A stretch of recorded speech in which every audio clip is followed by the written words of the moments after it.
Hey, hey. Okay, we're going to do things a little bit differently.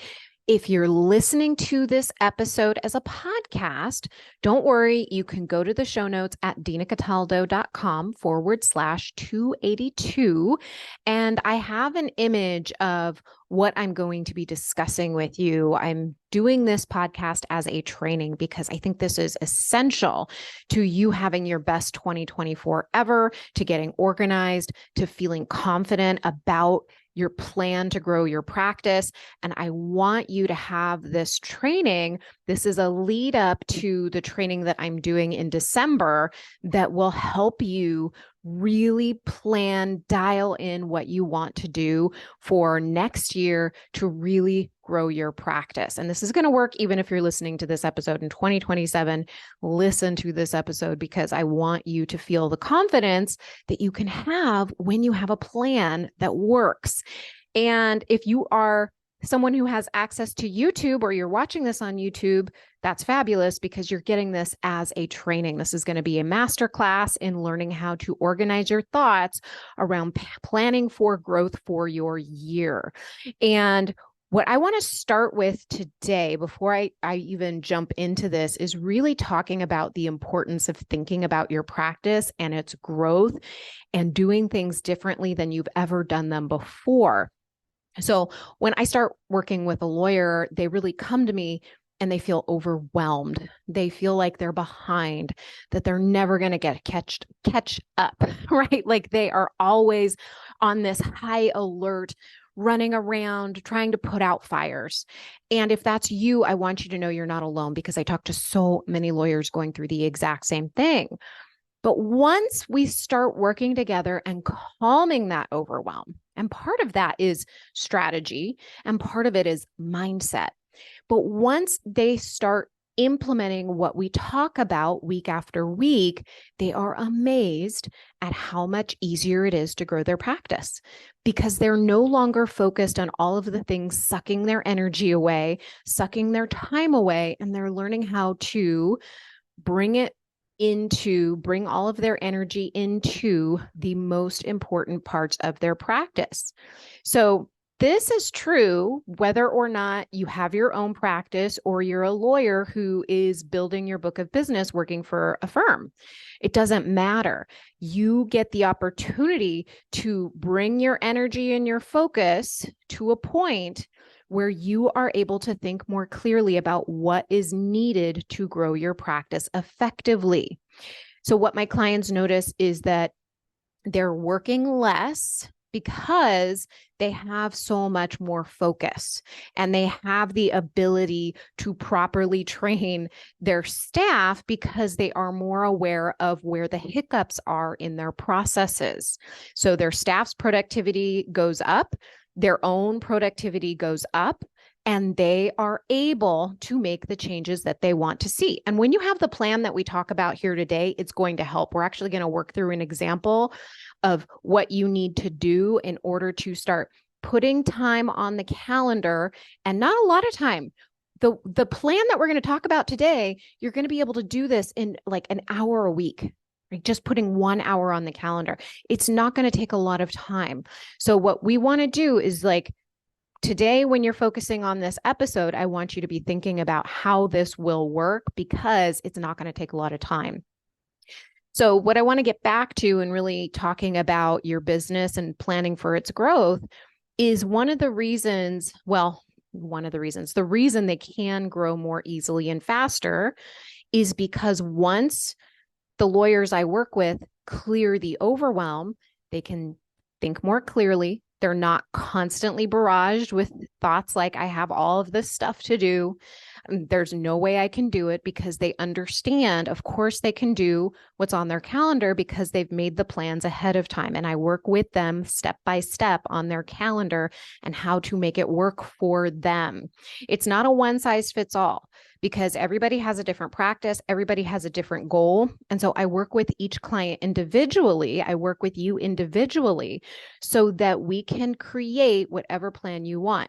I have some lawyers who want to create a 4-day work week. I have a lawyer who wants to be able to travel abroad for several months and still keep her practice. I have clients who want to just work between the hours of 8 and 5 days a week. And we make it work for whatever it is that they want, a family, trips with their husband, whatever it is. So that is very individual to the lawyer, and it is different for every single lawyer. I have one lawyer who's taking care of her partner, and they have lots of appointments that they need to make, and they have other commitments that they need. And that's part of the reason she loves her practice, is that it allows her to do what she needs to do. And she wants to spend time with who she wants to spend time with and not constantly work all day. She wants to be able to leave her office whenever she wants. And so that's the practice we designed for her. So it's different for everybody. Another reason they can grow more easily and faster is that they're no longer rushed, right? So when you're not rushed, you can strategize, you can think more clearly when it comes to thinking through systems that are going to help you and your staff get things done more effectively.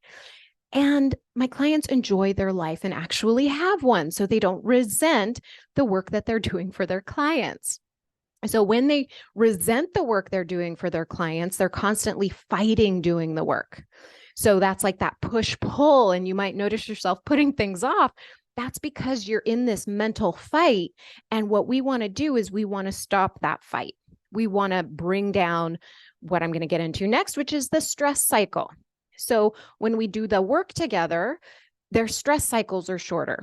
They notice the stress that they do have, and then they start recognizing, oh, I have tools to help me with the stress, which I give them.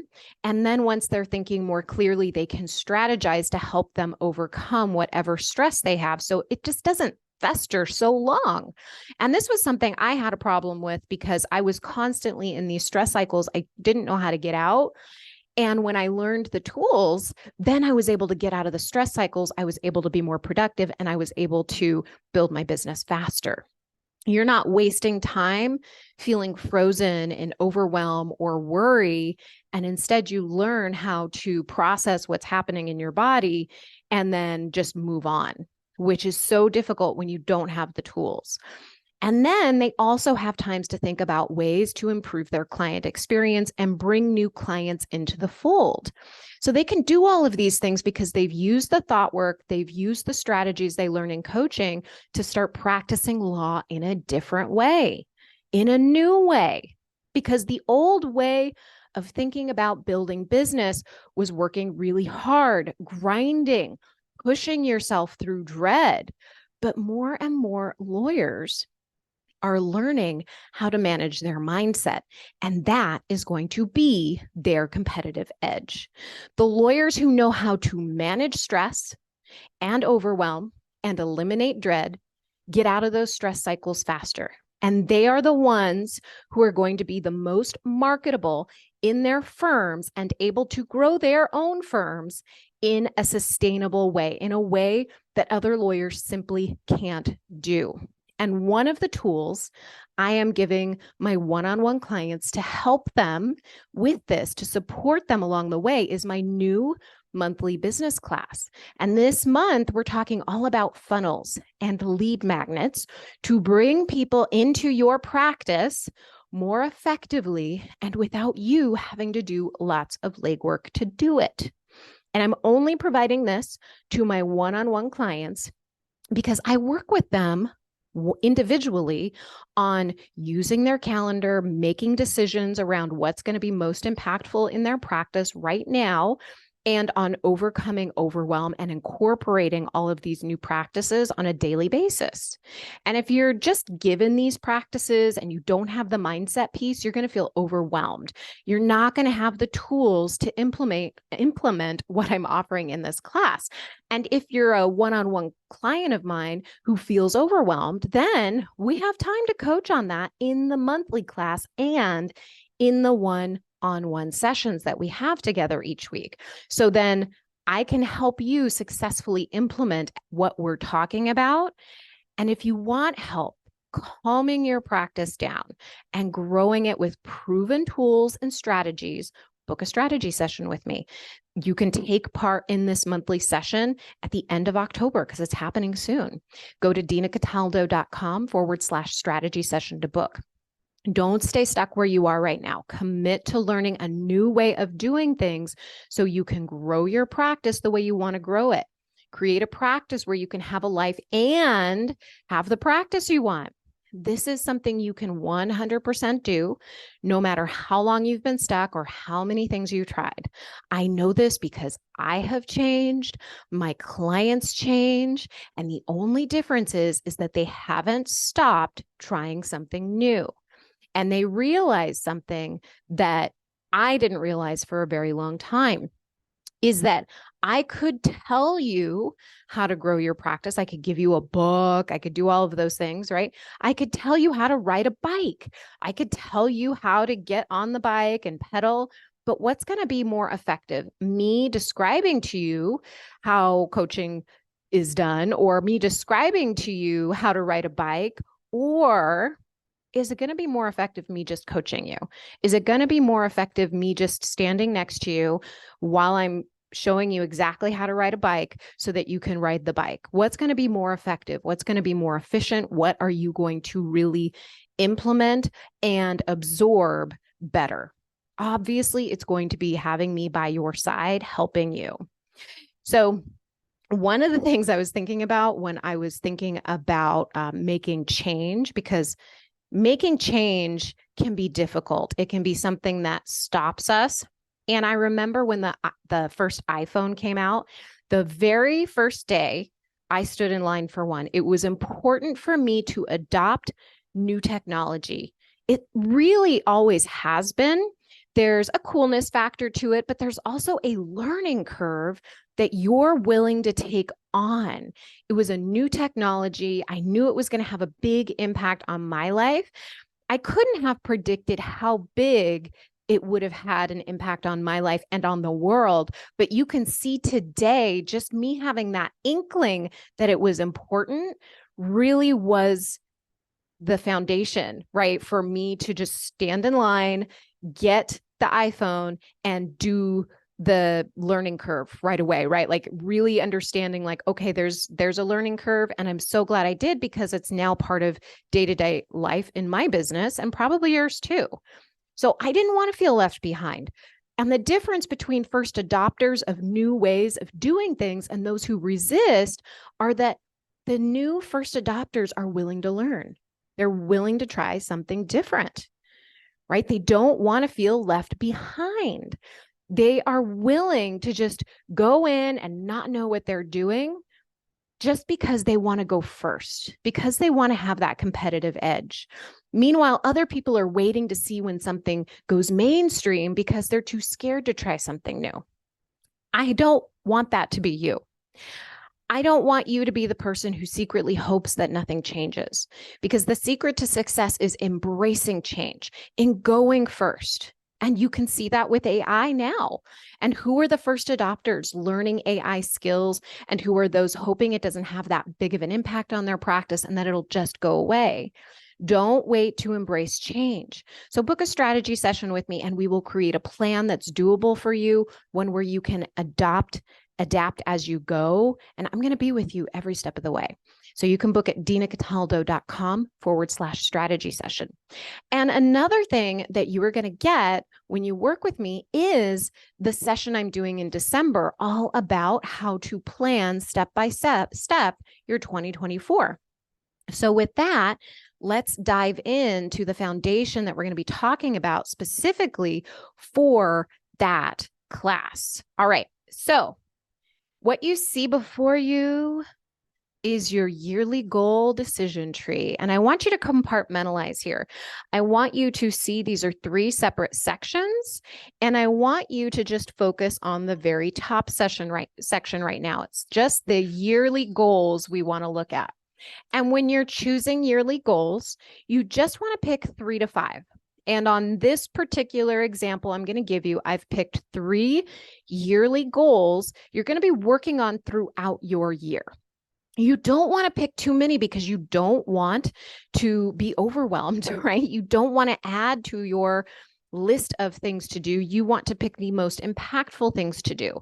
And you're really going to want to think through, okay, what exactly do I think is going to have the biggest impact on my bottom line, on the money that I'm bringing in, on the service to my clients, on me, dousing the overwhelm and making my life easier. So ask yourself those questions. And then you're just going to pick 3 to 5 that really fit the bill. So I've given some examples here. I'm going to run those by you. I have 3 here. One is create 500 new leads with an opt-in at a 5% conversion rate. Now, don't worry if you don't understand that language, because what we talk about in the business class are numbers. And don't be afraid of numbers. We're going to make this really good. I used to be a person who totally avoided numbers, who didn't want to think about them. And now it's the lifeblood of my business because I understand data. And when you understand data, you can grow more easily. But you've got to calm the overwhelm. You've got to get over your fear of the numbers, and you've got to just dig in. So when I talk about creating leads, those are people who are now aware of your business that have never been aware of your business before, maybe. They're people that come in a lot of different ways, right? You could get a lead through a referral. You could get a lead through a speaking engagement. But specifically, what I'm talking about here in this goal is to create leads with what's called an opt-in. So if you've downloaded the Busy Lawyer's Guide, that's an opt-in. Okay. And if you haven't downloaded it, you can go to dinacataldo.com/busy lawyer and you can see what I mean. It's something where somebody opts in to your email newsletter by giving you their name and their email address, and you provide something of value to them, something that's related to your business. And that's what we're going to be talking about in our business training in October for my one-on-one clients. And what a conversion rate is how many of those people who have raised their hands as leads saying, hey, I'm interested. Hey, I want to give you my email address for that really cool opt-in that you made for me. How many of them are actually coming to a consult for you? And so we just want to make a number. And the reason we just want to pick a number and get really specific here, it could be 2%, it could be 5%. 5% is an amazing conversion rate for an opt-in. But the reason we want to pick a number is because part of the goal throughout the year is not just going to be to create the opt-in, to find a way to really promote the opt-in, but it's also going to be to collect data. And when we go through the planning workshop in 2024 for it's going to be December 2nd of this year, but it's going to be about planning 2024. We're going to talk more about this in terms of how you are going to be measuring, how you are going to be collecting data for these kinds of things. So don't worry if this is something that is a little confusing for you. We're going to cover it in the class. And I also want you to, and then I'm going to get into the next examples. Okay, so the second example is a goal for your year might be to get on 12 stages to promote your opt-in and your consults. So a stage might be a CLE. It might be CleoCon, it might be some other convention or some local bar associations. You're doing some sort of presentation. You want to just get on 12 stages. That's your goal. And there may be other parts to this, right? Like thinking about what you need to do in order to create that presentation and make connections. But we're not even getting there yet. We are just looking at overall, what is your goal for the year?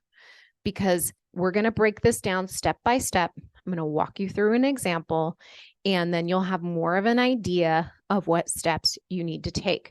And when you come to my planning event on December 2nd of this year, it's a half-day event, we can actually answer this for you. So you'll be able to call in, it's on Zoom. I don't know what year was that? When was the last time people said that?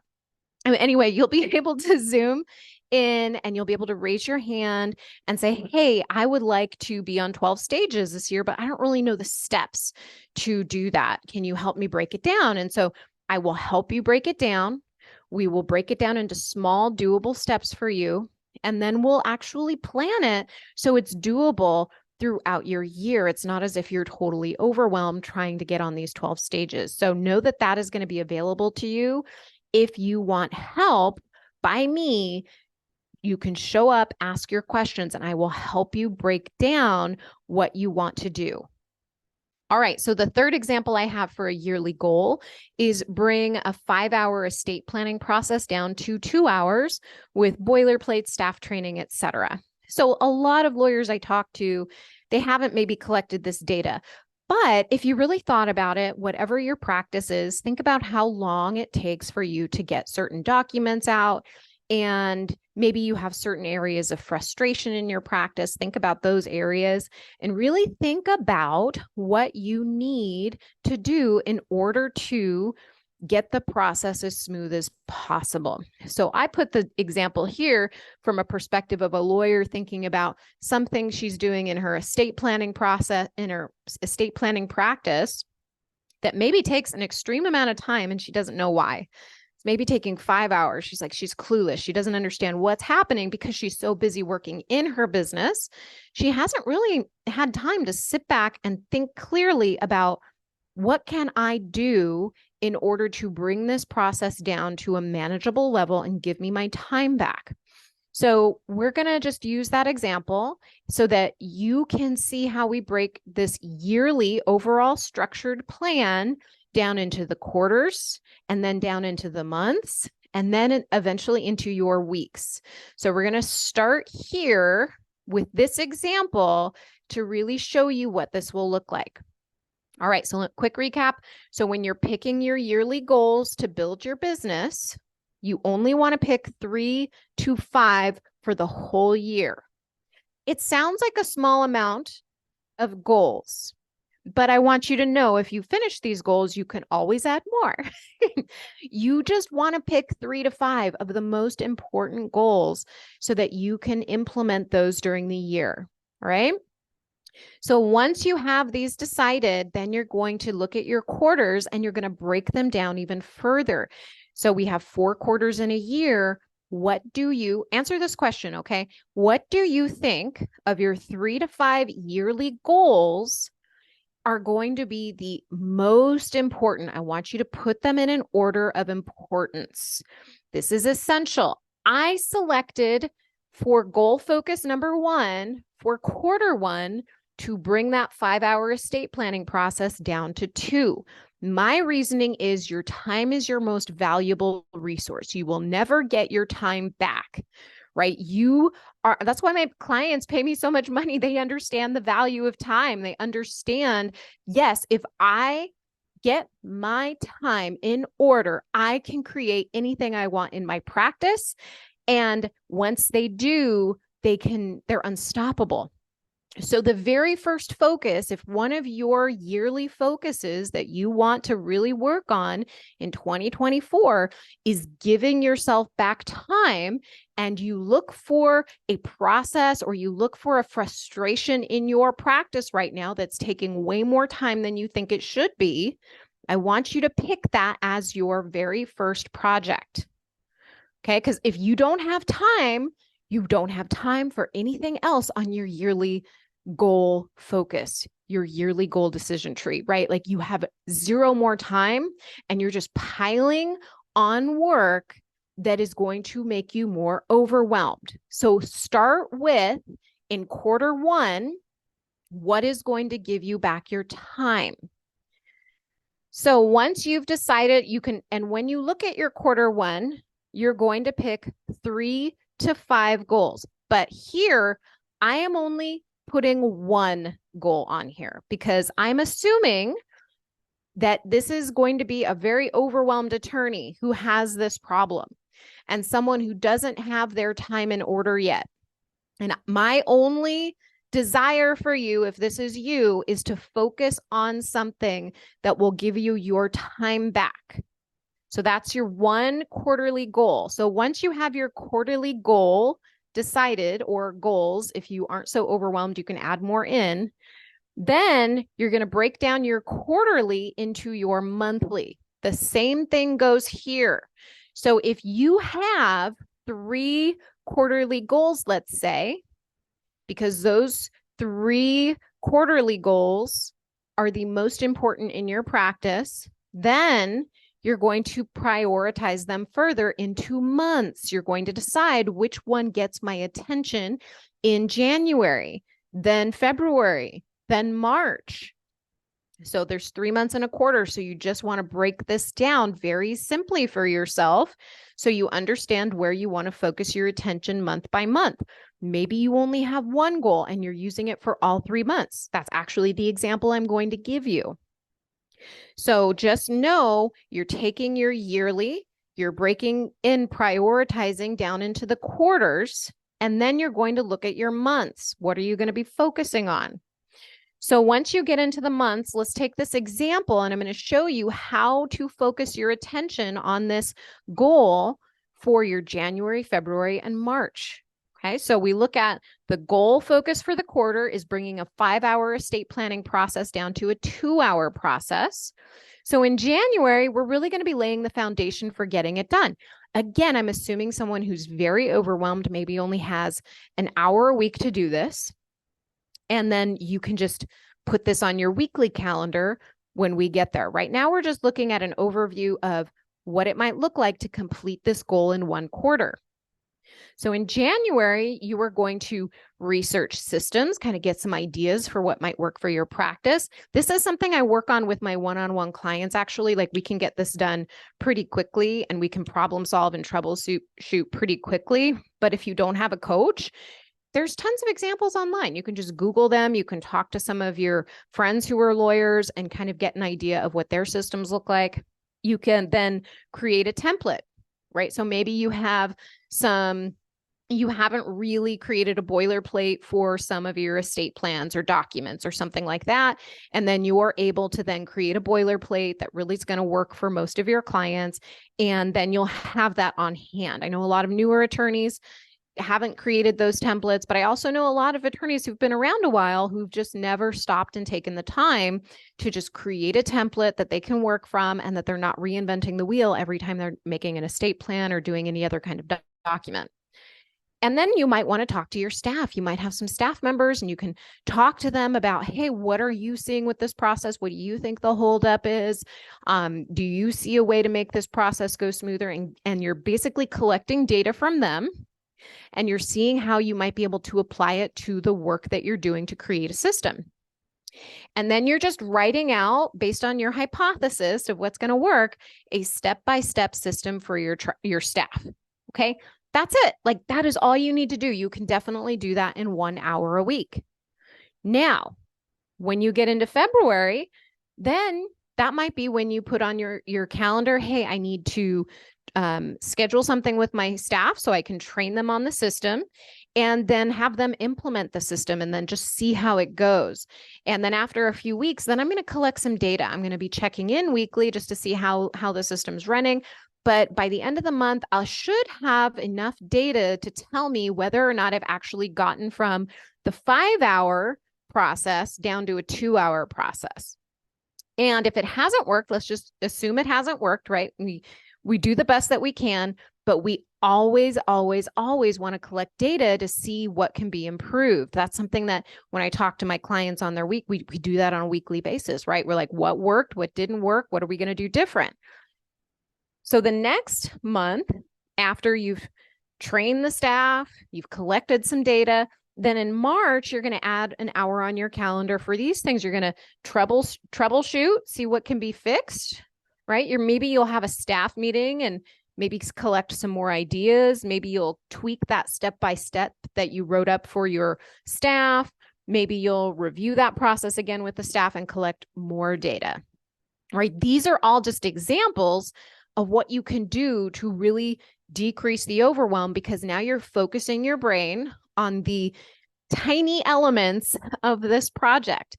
Because if we just look at the big project of taking a 5-hour project down to a 2-hour project, we might get overwhelmed. We might think there's just no way, I can't do it. But as soon as we get over those thoughts, as soon as we realize, oh yeah, I can do it, then we just make it a goal. We make it a discrete goal and we break it down into smaller processes, which we spread out over the time that we have allotted. That's it. So I want you to know this is doable. This is simple. And we're going to be walking through your specific systems, whatever it is you need that you want to put into your 2024 to make it your firm's best year yet. All right. So now that we have your process for growth, I want to invite you to my new event happening December 2nd. It's called Your Firm's Best Year Yet. Banish Overwhelm in your law firm and strategize growth in 2024. You can get on the wait list now. I'm going to be sending out more information, but you can get on the wait list at dinacataldo.com/2024. And inside this half-day event, I am going to be coaching you on how to plan your year. I'm going to help you focus your brain on the needle movers in your practice, the ones that are actually going to increase your revenue and give you back your time. I'm going to give you a step-by-step guide to really break down the how. So if you watch this training, one of the examples of the how is this decision tree, right? This yearly goal decision tree. And I'm going to show you that. I'm going to give you more because there's many questions you want to ask yourself and some thought processes you want to walk yourself through. And when you learn those skills, you can do them time after time after time. It's amazing. Once you learn a skill, you don't lose it.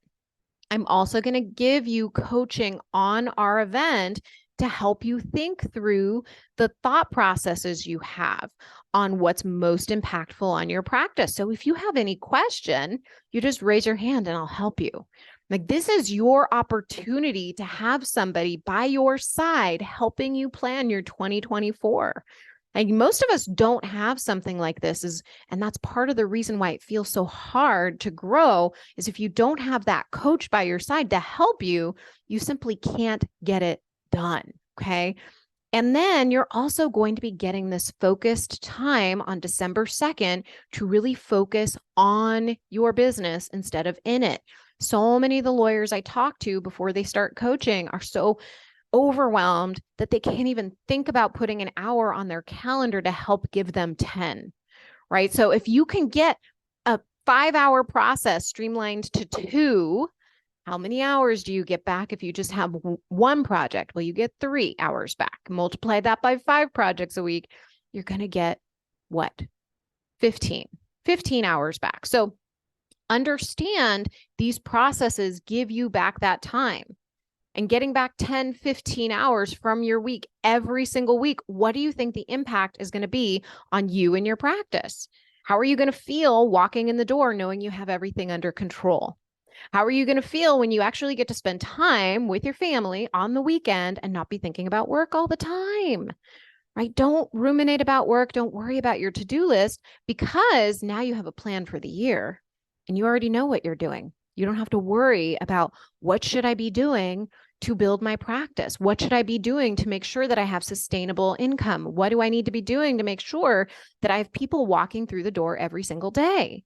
You don't have to worry about that because you're actually creating the plan ahead of time and then you're just doing the work. You're just putting it on the calendar and doing the work.